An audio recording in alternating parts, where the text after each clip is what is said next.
Marketing and promotion is the lifeblood of your business. Have you tried Facebook, Instagram, LinkedIn, YouTube, and have no clue why you're not getting leads, followers, or any traction? Have you worked with other agencies and then nothing happened? 10X Productions, Grant Cardone's digital advertising agency, is now available for you to get on track with social media lead generation, full-scale training, and production. We'll get you the leads and give you the training to understand your social media and how to build a brand better. Just go to cardoneadvertising.com. That's cardoneadvertising.com to get your free marketing assessment, and we will get you on the road to the right marketing and all of your business needs. Visit Cardone Advertising right now.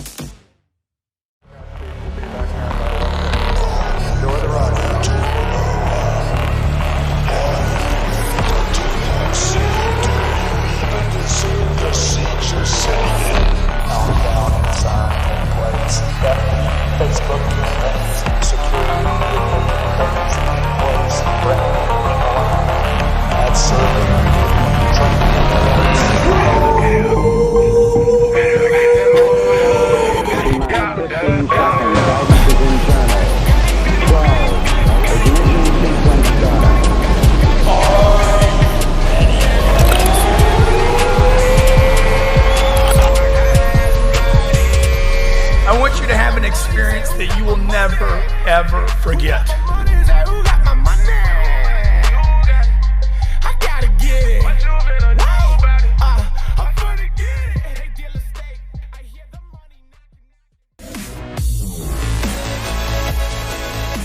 Hey, welcome to Power Players. I'm so excited today. You know, every Tuesday our goal is to bring you somebody in power that's had the experience of doing something extraordinary. And today I have a guy that I've been following for a long time, Ryan Serhant. Not his original name, but we'll go into that in a little bit. He's asked me not to, but I have to because I'm just fascinated with it. And he's just written a book, Sell It Like Ryan, right? Yes, Sell It Like Serhant, yep. Yeah, Sell It Like Serhant. And you're on the TV show Millionaire Listing, New York. In case you guys aren't watching it. Yeah, and Sell It Like Serhant on Bravo. Appreciate you being here. Thanks. Okay, great to have you. You've sold how much in real estate?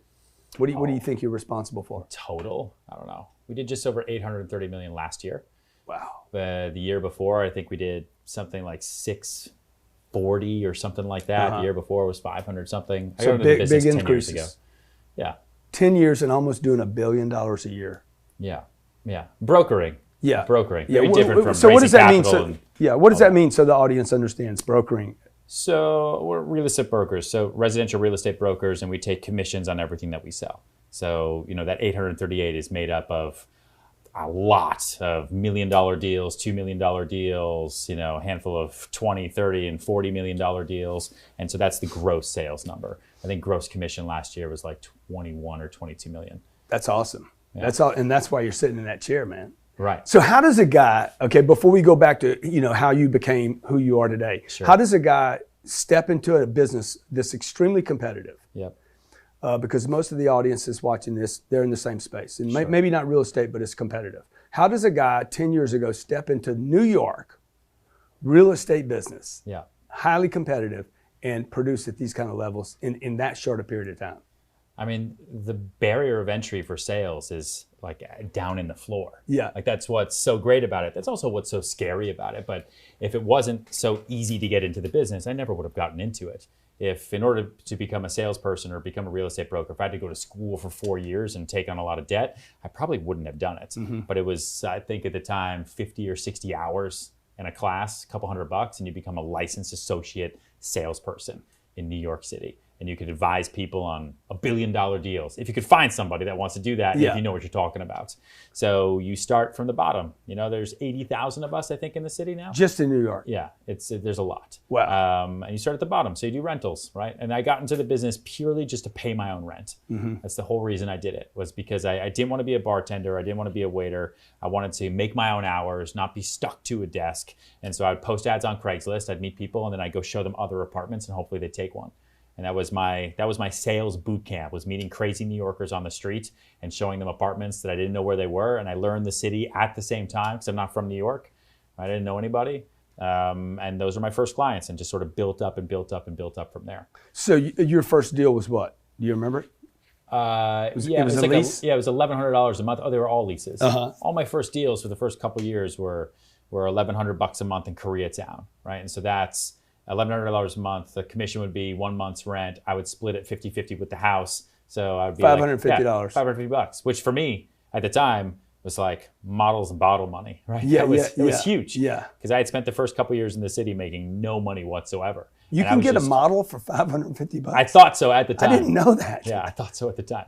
But any amount of money that I could make in that, in 2008, 2009 was a lot of money to me. Yeah. Because I credit a lot of that to my success today, that I had no other understanding of money, no other understanding of wealth or bills or responsibility. Like every couple $100 I made meant a shitload to me. Yeah, yeah. Right? And so every time I would compound that and compound that and compound that, I just wanted more and more and more. And it was just a matter of my time. So just how much time was I willing to put in? How much time was I willing to not take off? And then I could pass everybody else just purely by working harder.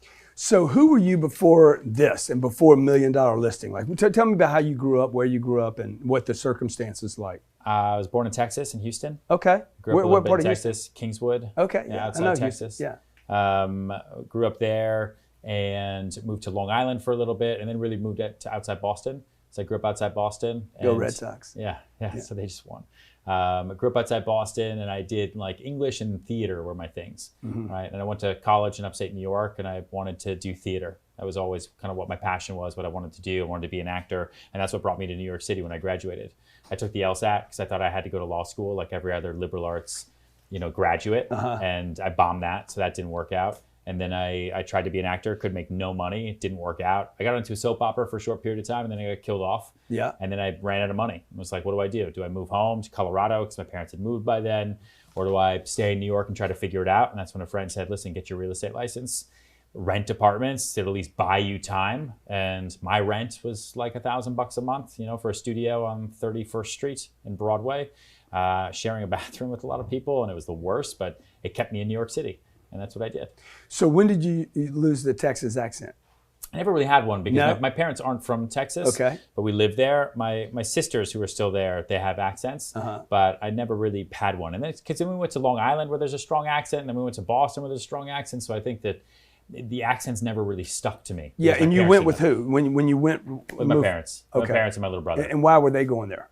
For work. Okay. Yeah, for my dad's job, which bounced around a little bit. He was doing what? Finance.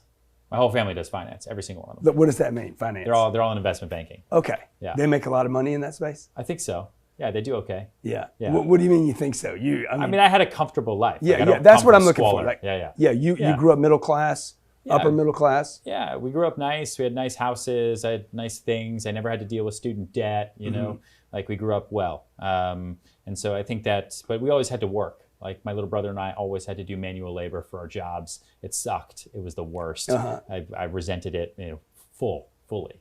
But I also credit it at the same time, now. Like I'm very, very thankful that I had to work in construction and do roofs for years and years and years because I never want to do that again. And I will work my ass off every day to keep me off of roofs. So did your dad instill this, hey, you got to work? Yes, 100%. That came from him or your mom? No, my dad, for sure. And what was he telling you as a kid? That's, there's a lot of things you can't control, but how hard you work isn't one of them. Oh, wow. And like that. Everybody else can be taller, bigger, smarter, faster, come from different families, come with money, go to better schools, but you can always show up earlier. You can always show up later. So like when I first got to New York and I wanted to be an actor, I lived with two roommates. One was, they were both paralegals because they both wanted to be lawyers. And my dad told me, and I remember, he's like, listen, you don't have a job. You don't have any boss telling you what to do. They do. You're going to wake up before they do and go to bed after they do. You're going to work harder than they do. And that's at least how you're going to know whether this is going to work or not. Because the last thing you want to do is just show up and wait for the phone to ring. And that really kind of rang true to me. And he also taught me that everything that I do is a choice. So the waking up, the working out, the making the calls, the doing the follow-up, the emails, like picking yourself up after you get knocked down, like it's all a choice that you make. And that makes this job very, very freeing versus kind of being as depressing as it can be for a lot of people. You mean the job now, the real estate? Yeah. So when you took when you went to acting and then said, hey, this isn't going to work out? Yeah. Was it because of the money, the opportunity? The money, for sure. It's the money, but also the happiness. Like there's there's a correlation between the two. Like I wish upon no one to be dead broke in New York City. Yeah. Like it's terrifying. Like There's a lot of knowing, people that are dead broke in New York listen, City, right? And not knowing how you're going to pay your bills that month, not knowing like what am I going to do if I don't hit rent, getting your credit card declined, like all that stuff was very, very humbling for me. And I'm glad it happened to me when I was really young, right? When I was 22, 23. But at the same time, it really teaches you that no matter what your passion is, your passion also has to be able to pay the bills. So I wanted to be an actor, but I also wasn't willing to be homeless for it. And I didn't want to move home and make some money because I never would come back, right? That's the thing. Like once I got to New York, I knew I had to figure out a way to stay there because I never would come back. And so that was a big deal for me. So how do you make the transition from starving actor, to getting shot on a soap? Yeah. How were you killed off in the soap? I kind of slightly killed myself with a syringe to the chest, waiting on the top of a hospital. I think it's on YouTube. If you YouTube Ryan Serhant and As the World Turns, I was waiting on the hospital because I played Dr. Evan Walsh IV. And I was waiting for a helicopter to take me to the Caribbean where I could do my research in peace. Yeah, that's how I went. And so it was suicide. Well, sort of. It was me like fighting with my grandmother, and she kind of wrestled, and the syringe went into my chest, and it was like, oh, and I died. So when you were doing that, dude, what were you thinking? Like doing that? My life's over. Well, when the soap started? Yeah, like I made it. Really? Huh? Yeah, man. Like you. What were they paying you for that soap at that time? $844 an episode. Yeah. And so that was big, right? And then I had to learn about taxes and what taxes are and what FICA is. Yeah. And then I remember calling my dad being like, what happened to all my money? Where'd my money go? Yeah. Where's my check? And he's like, grow up, son. Yeah. And he's like, this is what I was angry about all the time. And I'm like, oh, now I get it. So sorry. Yeah. Yeah. So that's, that was an adult moment for me for sure. But when I was on the soap, like that's, because I've been doing free theater. Like I played a clock, like I did stuff like in Union Square, like you do everything you can. You stand in line for 20 hours just to be seen for an audition, and you're dead tired, and then they close the door. Like it's very, very, very, it's not rewarding. Yeah. So what do you say? Because that reminds me of the real estate agent that complains about the open house. I had to sit here all day and wait. Yeah. And then you described the acting, because my wife's an actor. Yeah. So I understand, like, she waits in an audition. Yeah. For a supposedly her mock-up. Yeah, sure. And then they decide on somebody completely different. Yeah. Shorter, taller, whatever, right? So how do you tell a real estate agent that's complaining about the open house about the 20-hour standing in line for a maybe part? Yeah, it's all a numbers game, right? And that's a big thing for me. Like, how do you have as many balls in the air as possible so it's okay when certain ones drop, because they just will by default. And that's what the whole book is about. And that's kind of how I built my real estate business, because, in the acting business, like you don't get that part because of your face, right? And because you're prematurely gray or whatever the issue might be, or because you suck reading the lines. Right. In real estate, the one thing I loved immediately, which other people really hate, is that the rejection was never because of my face. Like someone didn't take an apartment because I was too tall. Right. They didn't take it because they didn't want it, or because they suck. I don't know. And so I never took it personally. And so it was always just that numbers game. It was about whether it was the right product or the right pricing. Which was awesome for me. And I think those 2 years trying to act and having being rejected over and over and over so personally is what built up that thick skin in me, so that's where like the 84% of real estate agents who quit in New York City in their first year because they can't handle that rejection. For me, I didn't have that. I got rejected all the time. Don't get me wrong. Like in my mind, I was quitting all the time because it just was brutal. But it wasn't because of my ears. Like it wasn't because of the way I looked on camera. It was because this was something you could control finally. Yeah. I mean, in a way, right? There's a lot of stuff in real estate you can't control either. Yeah. Like bankers, attorneys, what the mother-in-law is going to say, what the wife says when she walks in and she doesn't like the paint color. Like that stuff you can't control, but at least I can anticipate it and work with it. Whereas in the acting business, it was completely out of my control. But in that time, in waiting in those lines, and you wait and wait and wait and wait and wait, I tried to be as resourceful as possible. So I would try to meet all the other actors in line, right? And I'd try to make other friends. Maybe there's other things that I could do with that time and with those relationships more than just waiting for my turn. And same thing with open houses. Like you try to use that time as much as you can, whether it's calling other agents who have similar other open houses to see how their traffic is, get to know them. You do other work on your phone, you come prepared. And then, if there are 50 people who show up, then you do that stuff afterwards. So how does this thing come full house for you? Like, I mean, what it seems like you had this entrepreneur thing, even as an actor, and then you get the entrepreneur thing handled a little bit in real estate, but you go back to the acting. I mean, it's like a full circle. Yeah, for it's you. weird. You're on TV all the time. Yeah, I think it's a lot of people say that to me, and they're like, "You have the best of both worlds because you wanted to be on TV and then you weren't, and then you got into real estate, but now you're also on TV doing real estate." And I think it's like, what is that line? About luck. Like luck is when opportunity meets preparation. Right. Which you never really believe until it actually happens. Yeah. Like I prepared my whole life to be in front of a camera, and I thought it was going to work one way, and it did not work that way. Mm-hmm. And then this opportunity came up when Millionaire Listing Los Angeles decided to do a New York franchise in 2010. They put out a casting call, and I saw it because it was in the real estate newspapers. And I'd totally given up on acting 2 years prior. And I saw that and was like, wait a minute, I was on a soap, man. I've done stuff before. I'll go to that. Yeah. And they were like, are you the greatest real estate agent under the age of 30? And I'm like, fuck yes, I am. And just sold myself. That was the question, huh? Yeah, basically. Did you do that in person or did you do it over in person Skype? at first? It was like a 30-second in-person interview, and then it was a bunch of emails and follow-up, and it was like a 6-month audition process. Oh wow! But I knew how to handle myself in front of the camera, and now I actually did real estate, and so I think that helped whittle it down so that when they cast me on the show, then I just had to really step up to the plate of being the greatest real estate agent ever, and that really put a gun to my head to go out and make more phone calls, talk to more people on the street, follow up with more people, because the last thing I want to do is fail on television as a real estate broker. So you're making that claim, I am the greatest real estate agent. That's my affirmation. I did it publicly to everyone in the world, and I also did it in my own head. Like, who's to stop me? Like, no one will ever tell me to stop selling, right? No one will ever tell me that I sold too much.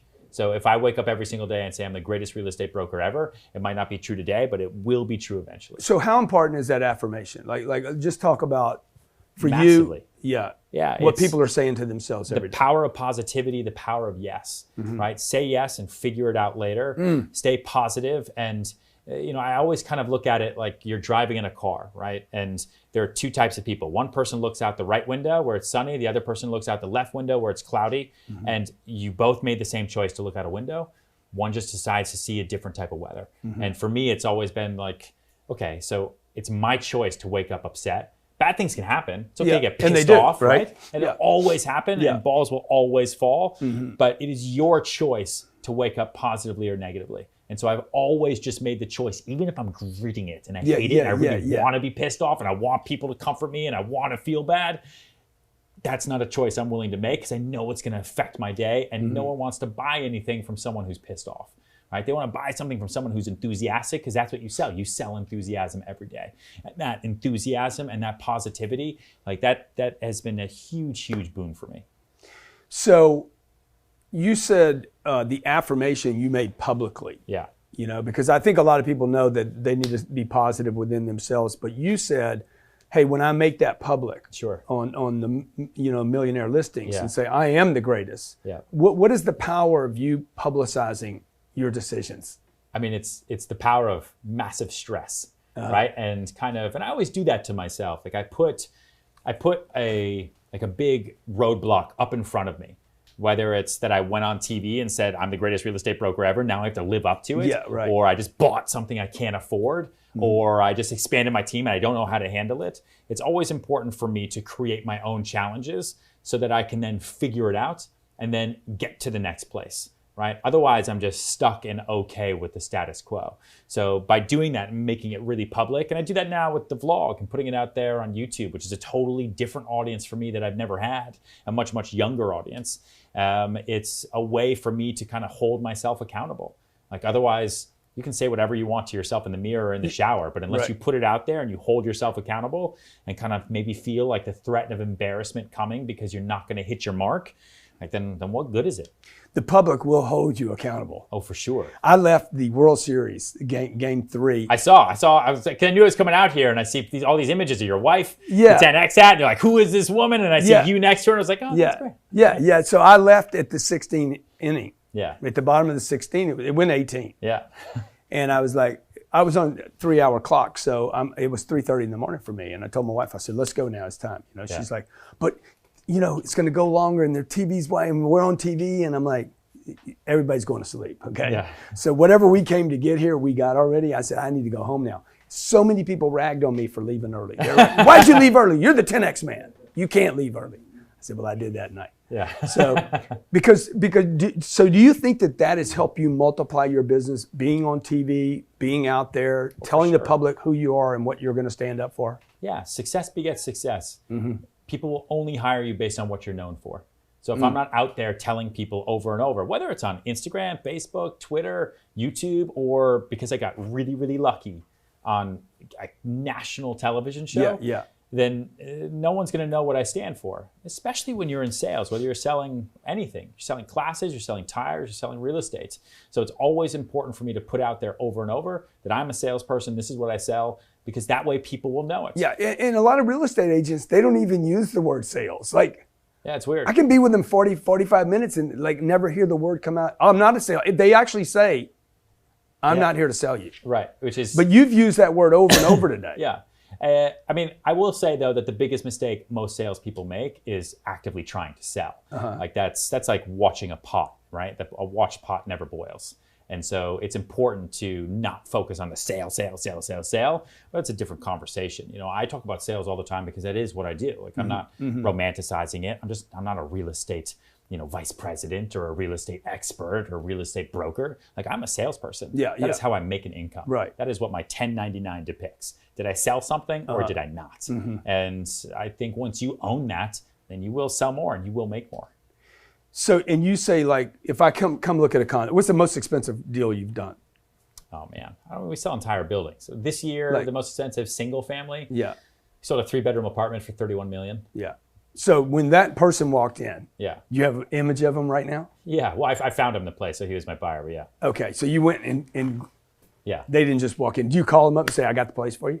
Yeah, and his budget was like 10 to 20, so he spent a lot more than he wanted to. That's very interesting. Right, but now why did you show him 31 if his budget was 10? Because I knew he said his budget was 10 to 20 because I saw he was searching online for his own stuff. Yeah, but I knew he could afford it, right? And I knew too that he had a certain taste and he had a certain style. And so I didn't just take him to something that was $40 million.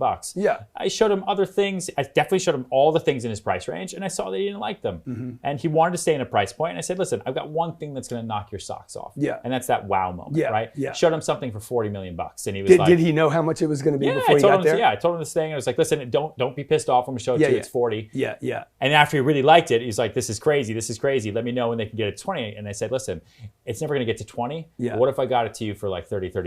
And now all of a sudden, that's like a $9-10 million discount. Real estate market's funky. Yeah. And in his head, he's like, move to maybe. well, that's a really good deal versus getting something, if looking at 20, getting it for 18. Yeah. I'd take 40 at 31. It's a relative discount, and everyone is a discount buyer, especially right now. And so then we just worked on the deal, and it was just about the deal. So how important is it, because you just hit on something on the numbers that I think a lot of salespeople miss, is when you took the guy, like he's trying to practicalize his own close. Yes. And you did something that I find fascinating, okay, which is, look, 20 to 18 sounds good, 40 to 31 sounds even better. Yes. So how often are you doing that with a buyer or even a seller? It's something, I call it the wow moment, and I put it in the book because it really works. It's the psychology of the deal. And it happened to me. That's how I learned about it when someone sold me a pair of shoes that I didn't think I could afford, but I was like, wow, these shoes are awesome. And in that building, because I bought it in a building that's very expensive on Park Avenue, the $40 million apartment was mid-tier. Like he saw too that people were spending, $75 to $100 million just for an apartment. And so it's not like I showed him the most expensive thing, but I showed him what was the best deal that blew away everything else that he was seeing. And that was a wow moment. And I didn't push him. At that point, I was like, all right, now let's go back to what you were looking at. Yeah, right. And it was, listen, don't get me wrong, a $20 million apartment is really, really, really nice. But compared to what he had just saw, it wasn't as nice. It's crumbs. Yeah, it wasn't as nice. And listen, you do the same thing whether you're selling something $100 versus $200. Yeah, so it's inventory. Let's talk about the inventory, because I talk a lot about moving people in inventory. Don't stay on one thing. Sure. Move them around. Always. How much of that? Always. I love a good salesman. God dang. I never get guys in here. I get guys that know how to run a business, have big businesses, make a lot of money, but nobody really ever understands selling. Yeah. So I'm glad you did this for real estate agents, because no problem. they need it, dude. Yes. Because most real estate agents, I said this before, most of them suck as salespeople. Yeah. You agree with that Yeah, statement? most of them. Listen, most salespeople. The problem is like, think about an athlete, right? You were at the baseball game, right? Yeah. Like those guys train their entire life, off season, Right, everything, right? They're training, practice, so that they get that one time at bat to show them what's up. Salespeople, they go to school for a couple hours, maybe. And then all of a sudden they're salespeople and they're up at bat. Like there's a mental breakdown there. Like why don't more salespeople actually do training? And whether it's reading this book, reading your book, like doing the trainings to learn that there's an athleticism to it. There's a skill. And it's not about like swindling people. It's not about taking. It's not about convincing. Selling is 100% just about assuring, right? For me, it's always been about assuring somebody of the choice that they were going to make anyway, or of a choice that's better, they just didn't even know it existed. And that's the inventory conversation. So that's showing people different things. So for that guy, he really, really, really wanted to be on Fifth Avenue. And I know this is so relatively crazy because the world I live in is so whacked with regards to pricing and location, but it's someone really wants to be on one street. And I forced myself and him to go to a couple different streets. He didn't want to. But once he saw what was on the other street and what the relative value was, he was like, I wasn't even thinking about this before, and if the deal makes sense, and then all of a sudden those wheels are ticking, and then that's what you can start working with. Yeah. And to me, like you're helping him shop through. Yeah.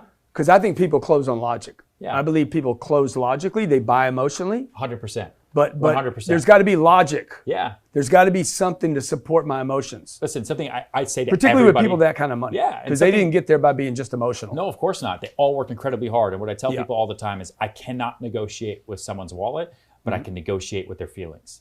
Right? So people buy with that heart. Like like I knew that he had money. Yeah. He could afford something, whether he wanted to spend it or not. Right. But I'm not going to show a $20 million place to a guy that has $1 million in the bank. So I'm not going to waste my time. Like I can't negotiate with how much money he makes. I can't negotiate with what he can get approved for. But I can negotiate with the fact that he's going to fall in love with this place because it's going to make him feel like a better person. And that's going to be good for his life. It's not me doing anything else other than saying, with this home or with this product, you're going to wake up feeling better. You might be freaked out for a moment, but you're going to wake up feeling better. You're going to be more excited. You're going to work harder to work for it because I do the same thing. Like I just bought a house that scared the shit out of me. Yeah, how much? $8 million. Yeah, for my own house, right? With my wife, and we're going to renovate it, and we're going to be in it for $10 million. And I'm 34, and I was a hand model 10 years ago. Dude. Congratulations. Thanks. You know, and so, 34 years old. But I did that for myself because it freaked me out. And I wanted it because now I'm going to work harder. Yeah, like you financed it? Off. You financed it? Yeah. Yeah, 30 years. You got 30-year commitment to that. Yeah, I mean, we'll get out of it before, but it's you set that kind of gun to your head, and that's that's what $1 Million Listing did for me, right? That more than anything was a psychological shotgun to the face that said, you better be the greatest real estate broker in the world. You better soak up all of your potential, otherwise the whole world is going to know you suck. Yeah, and there's nothing better than fear of failure to ignite that initiative taking that we all have inside of us. And I really So would you recommend that everybody get on TV? Yes. They get a TV show? Yes. You know what? Yes. I want a TV show. Yeah, Why don't should. I have one? You do. I'm on it right now. Oh. Listen, everybody, more than anything, no one under the age of 30 has cable anymore. Like my vlogger, Adam, right here, doesn't even know what cable TV is, right? He called it Cabell. And so everybody can get a phone. Everyone can get a phone, can get a small camera, and can make their own TV show on YouTube. And their generation is going to watch it, or the younger generation that's going to be buying things. And the fact that more people aren't doing that blows my mind. And it doesn't really matter if the show sucks, right? No, you grow over time. I mean, the vlog for me that we have now is not the same vlog that it was at the beginning of the year. You learn from feedback, you change, you adapt. And that's what's so great about doing it on your own. Like you can change, like it's okay. And the show I could shoot today can get shot a little faster than $1 Million Listing, right? Yeah, I mean, like how long do you spend on 9 months? Shoot? 9 months. It takes 9 months to make one season. Yeah, dude, that's crazy, dude. It takes a while. Well, because they follow the property, they follow the deals. Like my vlog doesn't follow deals, so But how do you get any work done, bro? Well, because it's my actual job. It works out pretty well, and I've done it now for 8 years. So, I know that I'm going to have an open house for a listing that we're actually selling, and so they show up and follow it. And then the deal dies, and they're right there, and they watch the pain and anguish. So it works. Biggest disappointment you've had on a deal? On a deal? Yeah. Do you remember a deal that just went sideways? And I remember them all, man. Yeah, I mean, they're all so painful.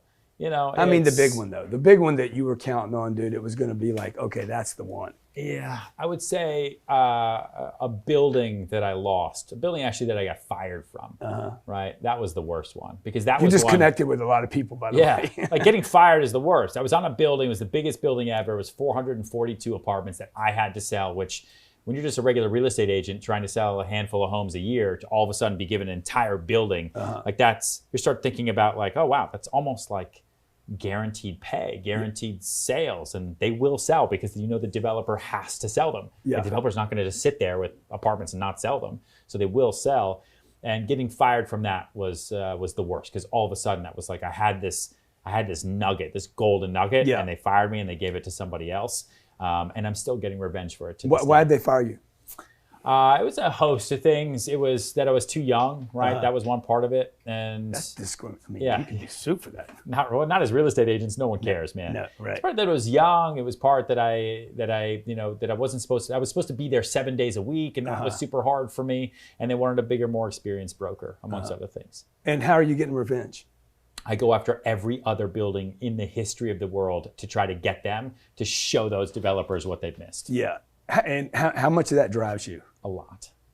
Talk to me about that. Yeah, I listen. I'm driven by. I mean, revenge is a pretty like effect thing, right? Yeah, it's. But I mean, I know I can relate to you Yeah, sure. to this. Like, I like to get even Yeah, or ahead. It's you know what, I think we all ride this equal balance between like confidence and fear, right? And like you can't be too confident or you're an asshole. And you can't be too afraid, otherwise you'll never get out of bed in the morning. And so for me, it's about trying to find that balance on that seesaw. Like how can I be as confident as possible, but also realizing like what's at stake? And what's at stake is being broke, is not having the opportunities that I have today, and waking up every day and remembering what it was like to be broke in New York City in 2008 and never going back there ever again for the rest of my life. That's what drives me. Yeah, yeah. And so the with the other brokers, like where you rank with the other brokers in the market, how much of that is?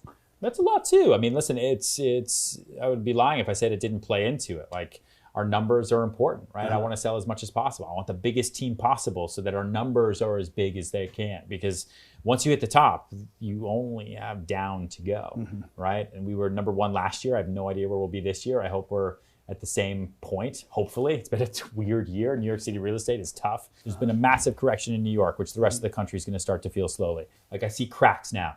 Everywhere I go this year, compared to the last couple of years when it's been a seller's market, insanity, I start hearing people saying, it's starting to slow down. It's weird. What's it like in New York? I'm like, in New York, the average days on market is 260. Wow. Right? Over 4 million, the average days on market is 450. So say that last part again. The 450. Over $4 million. Yeah. Any listing over 4 million, which is a lot. A year and the a half, average days on market is well over a year. Wow. You know, and that is a Is that because they're overpriced? There's not buyers they're there? overpriced and it's oversupply. There's more supply in the market to handle buyers for 5 years in New York. Wow. So New York is one of those cities of all where it the goes up and then goes down. It goes up and goes down. Yeah. Because of all the building. It's the building. It's also people moving out. Taxes have played a role in it as well. You know, the SALT deduction has been a pain in the ass. Everyone's coming here. Everyone's coming here or going to Texas. That's why I buy apartments here. Yeah. They're coming here or going to Texas. That's right. Yeah. So are you seeing the migration? Are y'all feeling it? Yeah, of course we are. Yeah, and people are selling a lot of apartments for people that have picked up and moved to Florida, moved to Austin. Listen, You know? I've been saying this. Yeah. The migration is happening, man. Yeah, it works. Well, listen, there's no other place like New York. So if you have to be in New York, you want to be in New York. You know, and New York is a place where appreciation is bar none. You know, so you can still buy something for $1 million in a couple of years. It might be worth $2 million, and you didn't have to do anything to it. It's hard to do that in other places. So what do you tell your team during these periods of oversupply, buyer's market? Like, how do you keep them focused and making enough money to stay in the deal? Well, we like volatility. Like brokers, right? We're agents. So we want to make money on the way down and we want to make money on the way up. But it's, you know, in either of those markets, someone's really difficult. If it's a buyer's market, the buyer's difficult because they're saying, no, it's going down. I don't want to buy today. I don't want to buy today. In a seller's market, the seller's like, no, I'm not taking that low offer. I'm not even taking the asking price offer. I want higher. But we like the volatility because at that point, both sides are willing to do deals. So I tell the team just to stay strong, keep your head down, and start dialogues. There's nothing worse than you can do than not start a dialogue with somebody. You should never let a person leave the room unless they've made some kind of offer, even if it's $10. Like, what would you pay for this? It's asking $2 million. Would you pay $1 million for it? Yeah. Well, yeah, but no one's ever they're not gonna take it for $1 million. All That's right, right. let me see. Right? Yeah. I'll give you a counter, 1.9. All right, now we're bridging the gap. Right. All of a sudden, and they didn't even know they wanted to buy it. But because they started at 50% off, and that was so ridiculous, now at least you have a conversation that you've started. So would And you that's what's write? Would you important. write that guy and say, "Hey, let's put it on paper," even if it's ridiculous? You can, Yeah. right? But I think that, no matter what market you're selling in, just starting that price conversation gets people psychologically motivated to actually eventually spend the money. And that goes a long way. Even in markets where you have to write offers and do, good faith deposits, it doesn't stop you from picking up the phone and talking to the other side or talking to the seller or talking to the buyer and saying, listen, we're thinking about writing an offer, but Right. would this price even get us close? Where would you come to? And just having that conversation keeps people excited. You want to set expectations and get people into the game. Yeah, and the buyer sees you working for him. Yeah. Try and give Other enough. than just being somebody who's showing them things that they already saw on the internet. Yeah. Hey, look, I know when I moved to Miami, we moved from LA to Miami. I knew every house in the market. Yeah. I knew whether it was facing north, south, east. Like I could almost feel the breeze before I got here. And then I had somebody show me stuff. Right. And they're like, I said, have you been in that house? No. Which way is it face? I don't know. Yeah. Is it a good deal? I don't know. Yeah. Product knowledge is key. How important is it? It's super important. You simply put, you have to know your shit. Otherwise, why would anyone buy anything from you? Right. Like as salespeople, our ability is not just in talking to the client after about the product, but it's knowing the product. Like I always say, like you walk into an Apple store and you like talking to all of those people there because they know everything about that damn phone. The genius. Yeah, right. Would you go into a gym and pick a personal trainer that's super out of weight, huffing and puffing? I've seen people do it. Yeah, like you can. Yeah, Or you yeah. can go with the person who looks like they know what they're doing because they take care of themselves. And you'd say, well, that guy clearly knows what he's doing, or that girl knows what she's doing. So I want to work out with them because they're going to be the best use of my hard-earned money. Same thing for salespeople. So you talk about appearance, okay? I like that because you came in dressed today, Sure. in a time where T-shirts, like when somebody makes it now, it seems like the thing they do is they go to T-shirts. Yeah, I guess I haven't made it yet. I don't know. Yeah. But you came in dressed. I really respect that, by the way. No problem. And so how important is appearance? Listen, my appearance has nothing to do with me. I'm not wearing a suit and tie because of me. I'm doing it for you. And I'm doing it for my clients. You shouldn't have. Yeah, you're welcome. Right? I do it honestly. It's out of respect for the person in front of me because interesting. At the end of the day, I'm just a salesperson. Yeah. Like I'm bringing a service to other people. So it's a show of respect that you wake up and you dress nicely for somebody else. You may think you're the shit because you can wear a t-shirt and show up. And if that works for you, like who am I to say that it shouldn't work for you? Right. But it's also kind of a sign of disrespect that you don't care enough to fucking iron your shirt. Yeah. You know, like that stuff just pisses me off. I don't know. Maybe it's old school, but at the end of the day. Well, you're not old enough to be old school, dude. Yeah, How old are you? 34. Yeah, so you can't even use the old school thing. Yeah. But at the end of the day, like it's like first impressions are everything for me. And if you are not careful, your first impression is also your last impression. What do you do when the first impression is not good? I'm sure you've had something where, particularly in the TV space. Yeah. Right? Try to fix it.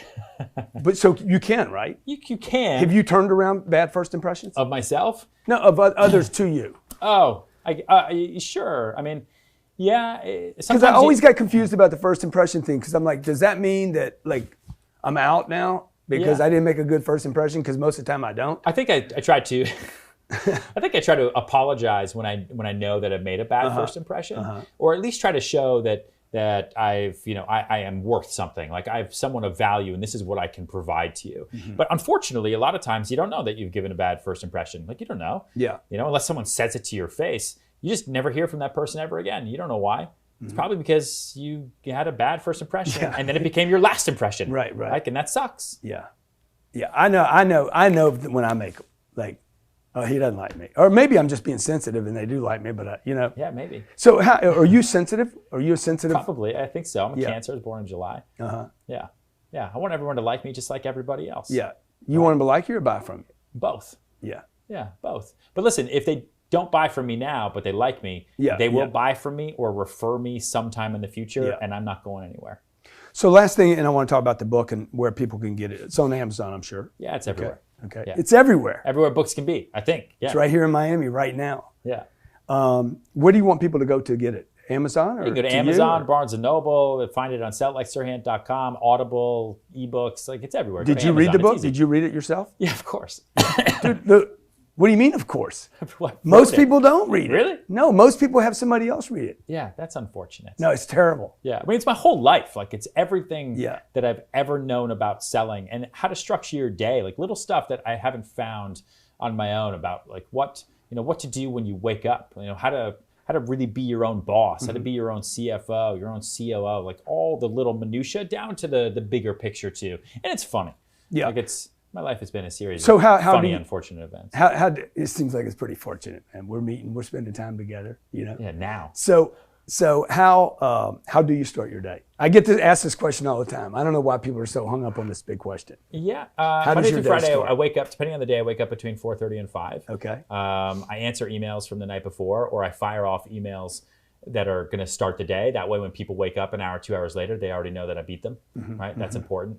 And then I go to the gym, and I work out for an hour 15, come back, shower, say goodbye to my wife, head off to appointments for my entire day. Do a dinner event or two or something that I have that night, come home, hang out with my wife a little bit, answer emails, clean up the day, prep for the day ahead, because your day ahead always starts the night before, pass out, wake up, start all over again. How many hours a day? Well, how many hours is that? No, I mean, it depends on what you call work. Like my Yeah. whole day is work. Like, Yeah. So 5 a.m. to 11 p.m. So I you guess. never turn it off. Not really, no. I'm with But you. I also You're in good I'm company not right sitting now. in the office. Yeah, you yeah, know? I understand. I'm all over the place. So that work-life balance for me is all the time because there's synergy to it. Mm-hmm. Like I talk to my wife all day long. I FaceTime her all day. She comes to as many events with me as possible, and she's great for my business. Like, Yeah. people like me more because they know that she can handle me. Yeah, and how important is it having somebody on the same page with you? Super important. She knows what I'm going through, Yeah. you know, and she What does she do? understands. She's a lawyer. Okay. Yeah, so she understands and she gets it, and she can help me reason things through when I'm being irrational and crazy Mm-hmm. and sensitive, right? And she can say, let's take a step back and really think about this. So that's helpful. And so she's been great. She's been good for me personally and for business, obviously. And is she pushing you to say, hey, let's go do some more, let's do bigger things? Yeah, kind of. I think she would say she does. For me, she keeps me even keeled, you Mm-hmm. know, as much as I can be anyway. The book, Sell It Like Sirhant, you guys know how much I like sales, okay? Like you're not going to go any place without it. If you weren't selling real estate, what would you be selling? Oh, I don't know. I would probably still be playing a clock in some off Broadway performance, you know, making $2 a week. It'd be great. Dude, why didn't you do the hedge fund thing? Why didn't you go into your dad's I space? didn't like it. I didn't. It wasn't for me, and I wasn't smart enough. Yeah. Like, it just wasn't my thing. That's what I would do. When I come back, I'm coming back as either a hedge fund guy or a rapper, one of the Those two. guys are. I love that there's those options. Maybe both. Yeah, maybe Maybe both. by that time I could do hedge fund and rap. Yeah, the you know? portfolio manager rapper. That would be great. Last piece of advice, Ryan, you would give anybody out there thinking about getting in real estate or sales or trying to take their life to the next level. My best piece of advice would be just to do it, right? I would rather regret the things I did than the things I never tried.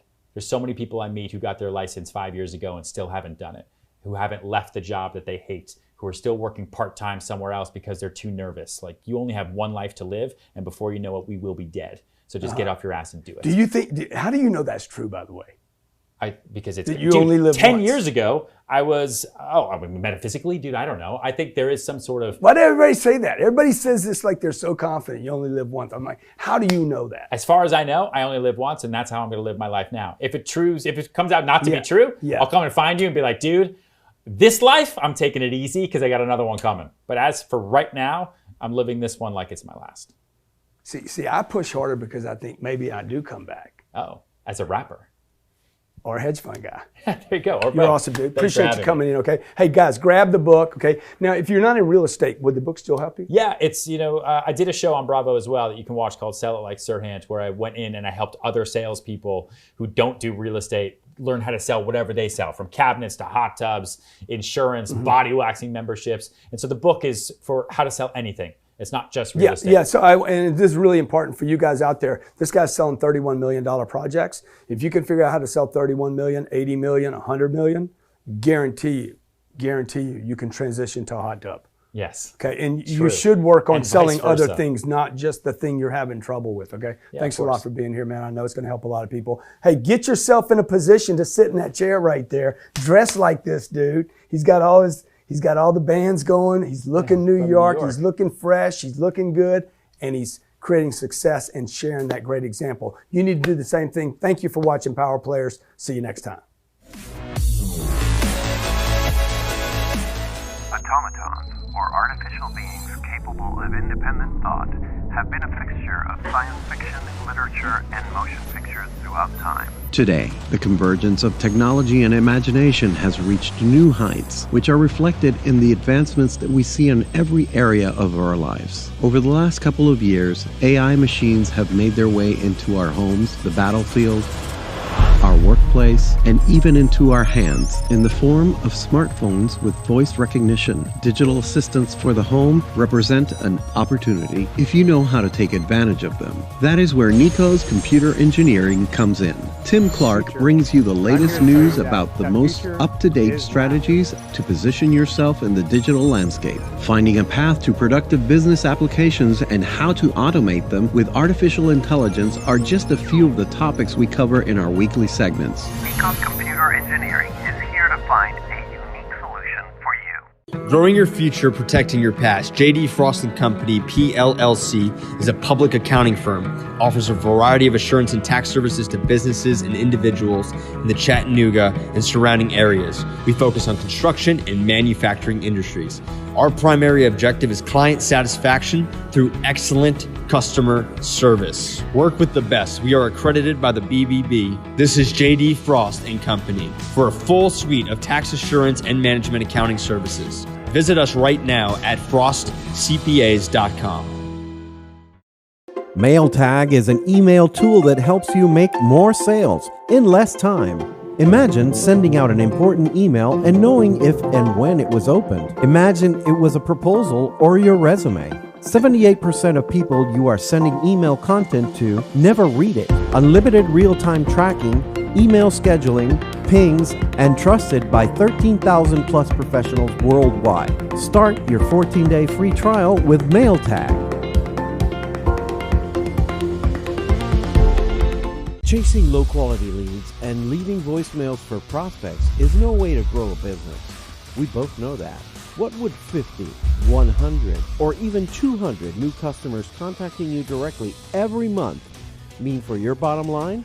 If you're a contractor, then we can help you fill your pipeline and start today. At Chrome Leads, we help you fill your schedule with solid appointments, get more leads, write more estimates, and close more deals.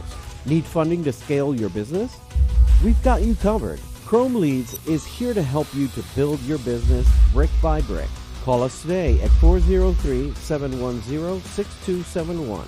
That's 403-710-6271. Or visit us at chromeleads.com today. The more comfortable you get with yourself, the less scary it is for people to actually see you. We all know as parents that there's nothing more powerful than a mother's love. And how can I be that extraordinary parent for my kids? And how kind we are to each other. The more that you love you, the less you care if others love you. The idea is to really just choose to be with yourself. The challenges and the struggles and the frustrations and the self-doubt and insecurities can often keep us from living. We can master our lives from the inside out.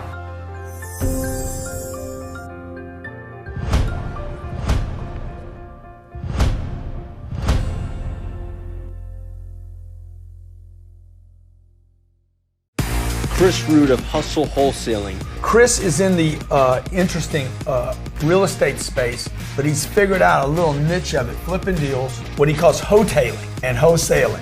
I want to show you how to get into real estate without making all the mistakes I have. He actually doesn't own the real estate. What he does is he buys a contract. He basically, you don't actually buy the contract, you control the contract. Correct. Visit chrisroot.com to book a call right now. Hey, are you looking to invest in real estate? My name's Grant Cardone. I'm the founder of Cardone Capital, and for the past 30 years, I've been making money with my first business, taking that money and putting it into my second business, real estate. If you're anything like me, the hardest part was making the money. The second hardest part was, where do I invest it now that I have some? When I looked around, my only options were stocks, bonds, and mutual funds, and I hated all three of them because I'm a coward.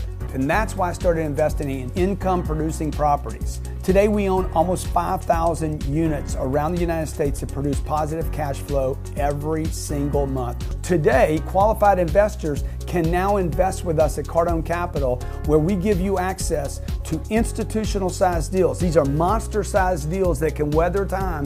Look, if you love real estate, if you're a qualified investor and you love real estate, but you don't have the time, you can't find the deals, and you don't have the know-how, go to CardoneCapital.com. I would love to partner with you on my next deal.